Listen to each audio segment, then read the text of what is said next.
Hello and welcome to another episode of the No Nay Never football show and podcast.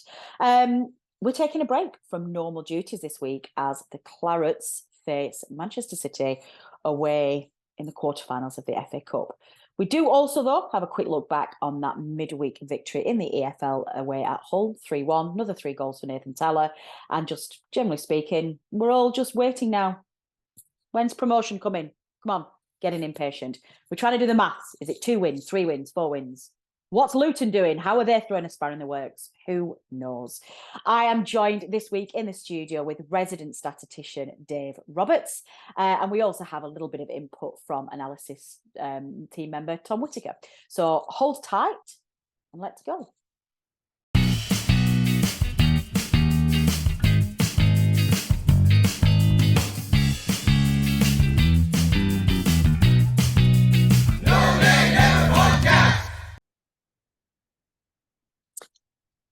Dave, business as usual. When are we going to, have we done the maths yet? When are we going to get promoted? Is it 3 wins or 2? There's a little bit of controversy as to what we need. Luton are throwing a spanner in the works, I believe.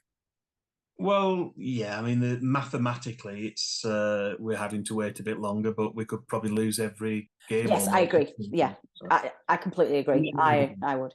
No, I'm not concerned at all. And like I say, I'm just getting to that point where I'm just a little bit impatient now. I would quite like, because I just want to get on with the season and get the party going. But I think we were all pretty clear that we thought that we needed 3 wins, last night being 1 of 3. But then somebody did a little bit of analysis on Luton, which might have thrown a bit of a spanner in the works. So we're not quite sure what's going on there. So if they win every game between now and the end of the season, yeah. We have to win every game. Obviously, we can't afford to drop any. Or does it just put us later? No, sorry, yeah, they need to keep on. They need to keep on winning, which is could happen, but we'll see. But they're also going to run out of games at some point because we are. How many points clear are we of Luton? 15. More than that, isn't it? Because they're behind. Yeah, so we're 13 behind 17 behind Middlesbrough, and they're what 3? I think we're 20 points ahead of them. There's only 27 points to play, so it's got to be a maximum of 4 games. Assuming we win them all. Sometime over Easter, all being well, if we can keep on winning. Yeah, well, I think we discussed this at the last preview show. The Easter one's obviously the key weekend with us playing both Borough and Sheffield United that weekend. So, yeah, I think I kind of hope that we have got something riding on those games. It's not over before then, because otherwise it's going to be, it's going to be difficult playing Sheffield United and Borough over the same weekend when they are both trying to get into the automatic places. So let's see how that goes. Well, let's move on because we are taking a break from the EFL, listeners. We don't normally do an FA Cup preview show, but Dave Roberts, being the legend that he is, decided that it was too momentous an occasion to let pass. The Clarets this weekend are in their first, their first quarter-final FA Cup game in over 20 years. Of course, we drew Manchester City away. Goodness me. It's at Saturday, 18th of March. It's a 5:45 kickoff because it's live on BBC One from 5:25. Probably the tie that we were all wanting to avoid, but also the tie that the media wanted. It's Pep Guardiola versus his apprentice. Now, before we get on to the match itself, we did actually leave you with a tricky quiz question that we wanted you to look at. It was as follows. Can you tell us the last team to concede an aggregate of 10 or more league goals against Burnley in a league season? Who were our opponents and what was the season? I did indeed note at the end of the last preview show, Dave, that was a stinker of a question. Where on earth did you pull that one out of?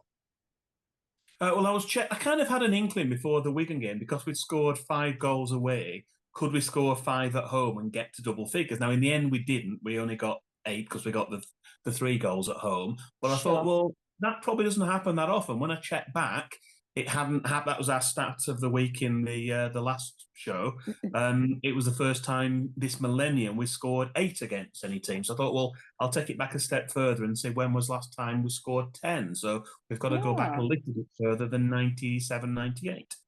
97-98 was the season, was it?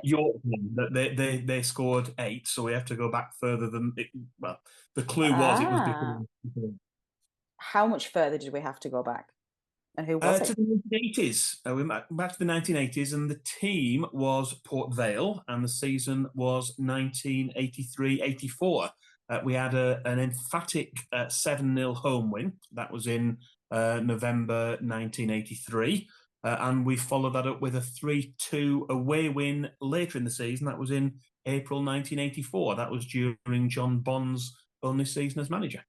Lovely. That is. I do like those stats actually, and those quiz questions when something sparks in your brain and you go off on a little bit of an adventure and you go and bury yourself in some books. So that was a good one. Enjoyed that one very much. Our quiz star this week was Todd Claret on Twitter. He did get it right. I don't recall seeing anybody else. We did ask around the known and never team, see if anybody else knew it, and we drew very much blank faces. So you managed to scupper them on that one, Dave. So do not fret. If you want to have another go at another quiz question, you don't have to wait very long. You just need to hang around until the end of the show and we will let you know what we're going to set you this episode. Let's turn to the game then, please, Dave. How are you approaching the previous show? Are we sticking to just FA Cups or are we doing any meeting? How are you going to do this? Normally we do the Championship head-to-head. That's what we've been doing this season, but obviously we're not in the Championship. It's a cup game, so we're actually going to do FA Cup head-to-head. We're going to look back on all the matches Burnley played against Manchester City in this competition. Well, then, without further ado, off you go. Okay, this weekend's quarter-final will be the 6th time that Burnley and Manchester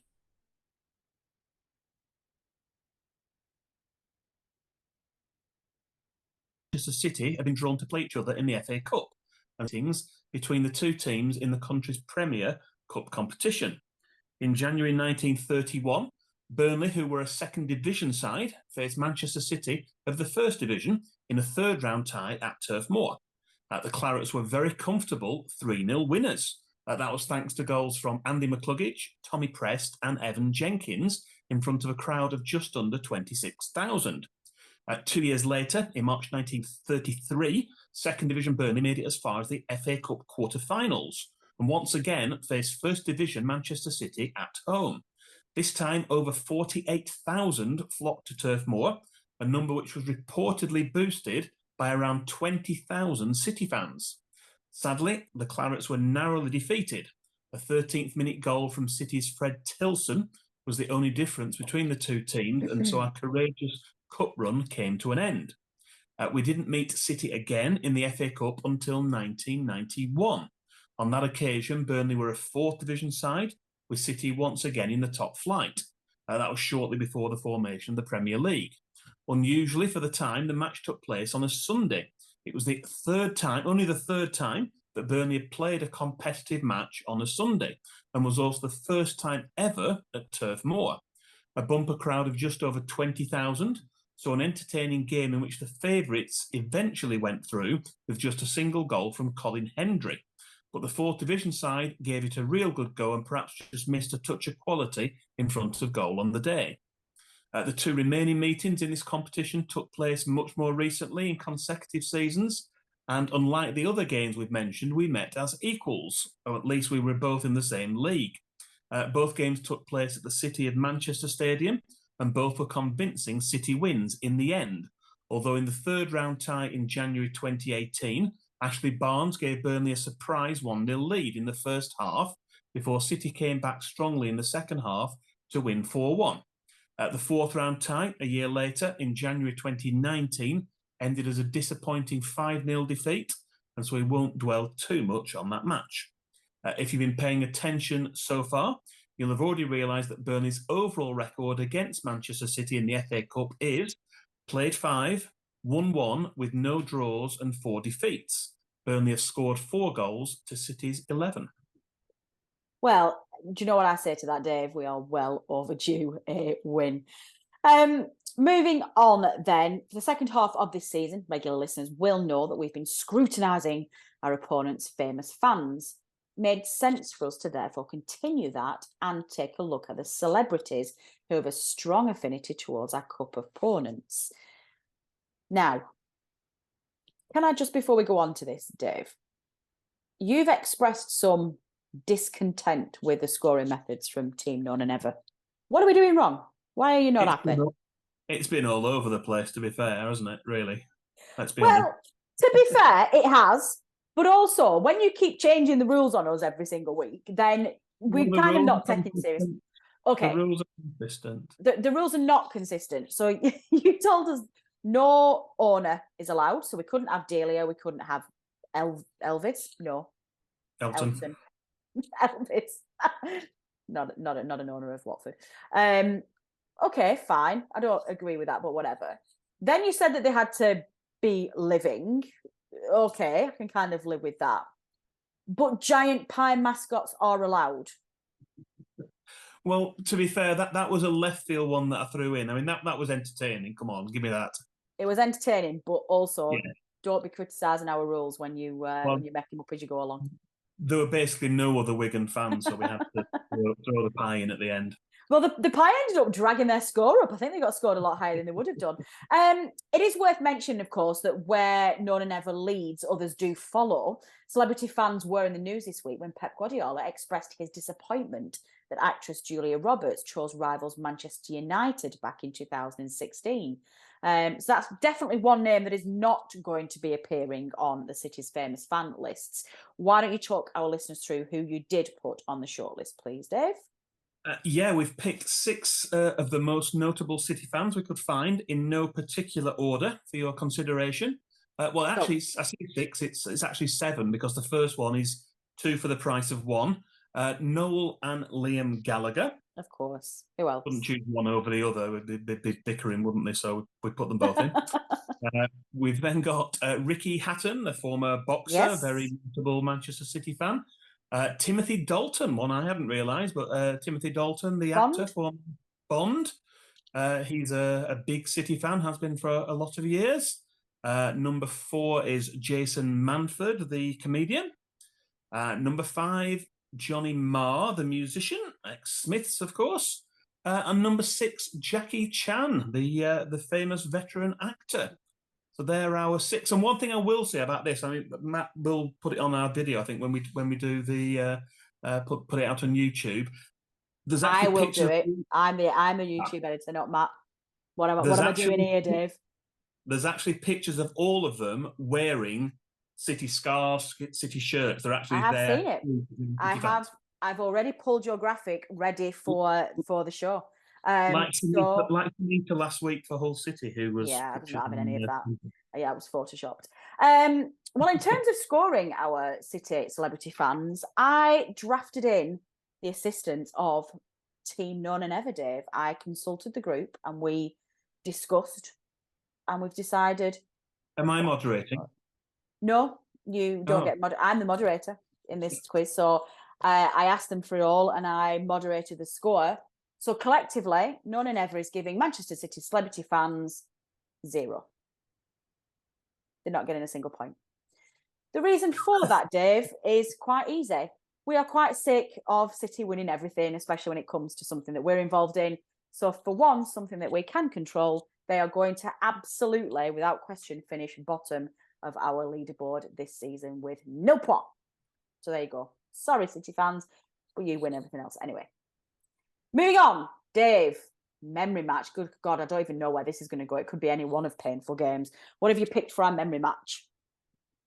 Tricky one, picking memory match. With a limited selection of cup games to choose from. We did mention that one win way back in 1931, but no one remembers that. So we've widened the net for this week's memory match. We could have chosen Burnley's Charity Shield victory against Manchester City at Main Road from almost 50 years ago in August 1973. But instead, we've opted for a more recent match against City, which took place at Turf Moor just over 8 years ago in 2015. Nobody gave struggling Burnley much of a chance when the reigning champions were in town for a Premier League match in March 2015. But miracles can happen. And when Kieran Trippier's free kick was played into the box, City skipper Vincent Kompany's headed clearance fell to George Boyd, who sweetly struck half volley, skimmed just inches above the turf and beat a helpless Joe Hart in the visitors' goal. The Clarets clung on to the slender lead, with Tom Heaton having to face 11 shots from the visitors in the remaining 30 minutes, but only 2 were on target, and he and the defence stood firm to enable Burnley to win the match 1-0 to the delight of the Turf Moor faithful. This remains Burnley's only win over Manchester City in the last 29 meetings between the two teams in all competitions since 1975, which kind of puts into perspective the enormity not only of that win in 2015, but also the challenge that Burnley will face once again on Saturday tea time. Yeah, I think we're all pretty much expecting how that's going to go, aren't we? Well, before we get on to having a look at what we think the game is going to bring for us, we did get a chance to speak to an opposition view. We spoke to Jonathan Berry from, it was Honest John Berry is his Twitter handle, and he gave us his thoughts ahead of the game. Referee information. Do you want to tell us a referee, or do you want me to do it, Dave? I don't mind.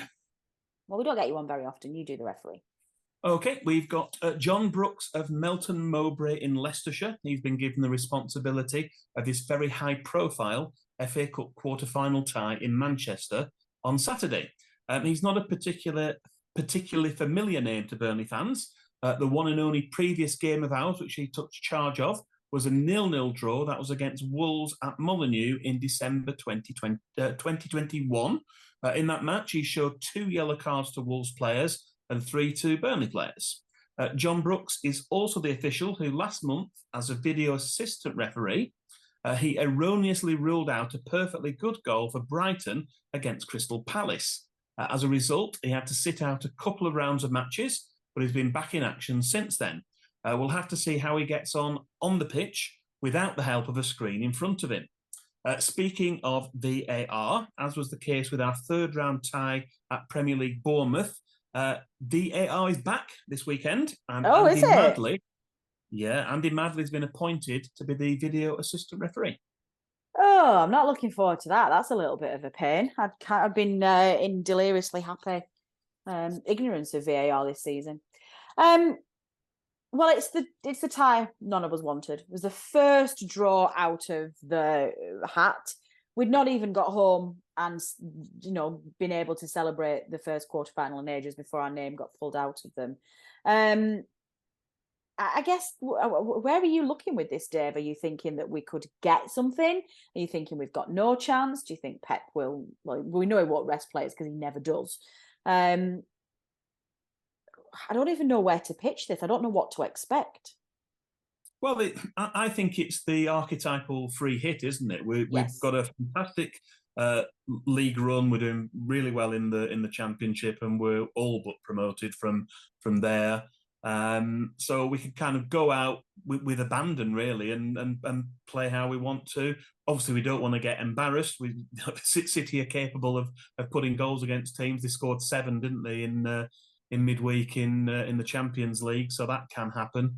But it's just one of those where we use it as experience to measure how far we've come this season. We kind of did that against Manchester United. We went to Old Trafford. We lost 2-0. Again, we weren't embarrassed there, but we could have scored in that game. There was a one cleared off the line, wasn't it? It could have gone slightly different. It's going to be tough. We know it's going to be tough. It's always tough against Man City in their own backyard, but miracles can happen. You never know. What are you tempted to do team-wise? We talked about this a little bit on the Hull preview show. Are you tempted to stay loyal to the players who got you there, or do you think this is an opportunity to try and get a shock and get us to Wembley, but also test the first team as to what they can expect next season? Where do you go with that? I might have been tempted to rest a few players at Hull actually and keep them for the weekend, but he didn't. He didn't do. He pretty much went with the strongest team he had against Hull on Wednesday. If he does make changes from that side, it may be a case of resting players. City have had an extra day, haven't they? They played Tuesday, we played Wednesday.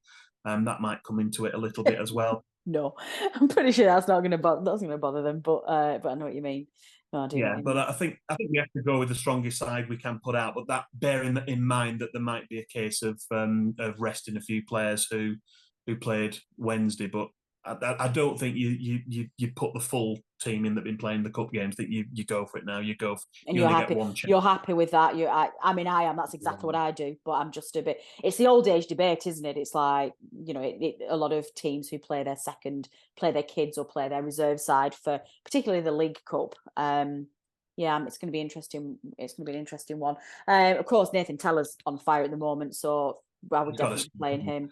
Yeah, and this is absolutely a game that needs Ashley Barnes. It needs his physicality, and it needs that assist that he brings, the way he can bring the ball down and just get defenders off them and create space for his strike partners and his wingers. So all good.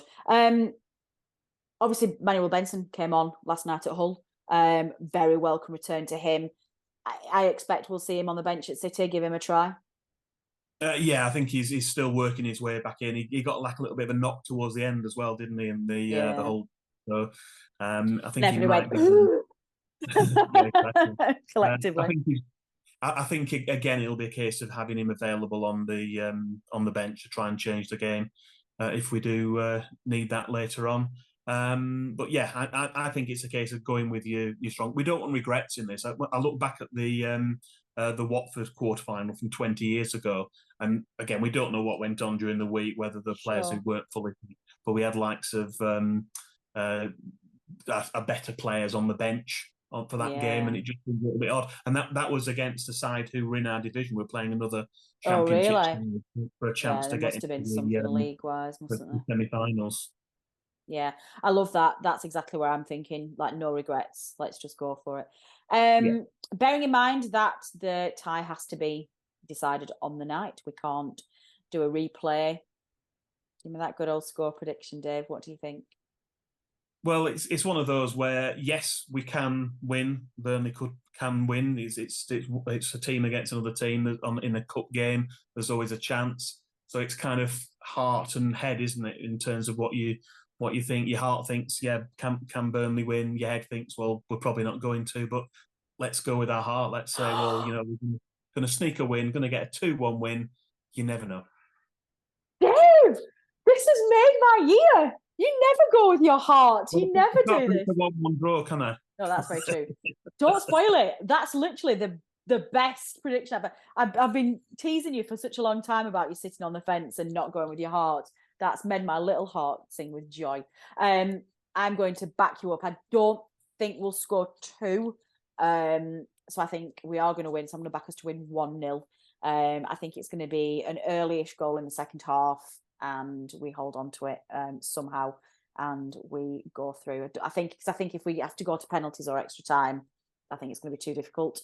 I'm very interested to see how we cope being on the other side, where we're the ones kind of chasing shadows rather than making other teams do that to us.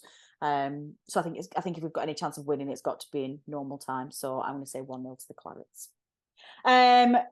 Let's then finish off this section, Dave, with everybody's favourite. We would like you, please, live on air, to delve deep into those pockets of yours and give our viewers and our listeners your miscellaneous stat of the week. Yeah, we're looking back at an FA Cup stat of the week. This season is the 19th occasion that Burnley have reached the last 8 of the FA Cup, but it's been a relatively rare occurrence in recent seasons. In the last 50 years, the Clarets have only reached the last 8 4 times. The last time we won a quarter-final was a 1-0 victory over Wrexham at Turf Moor in 1973-74.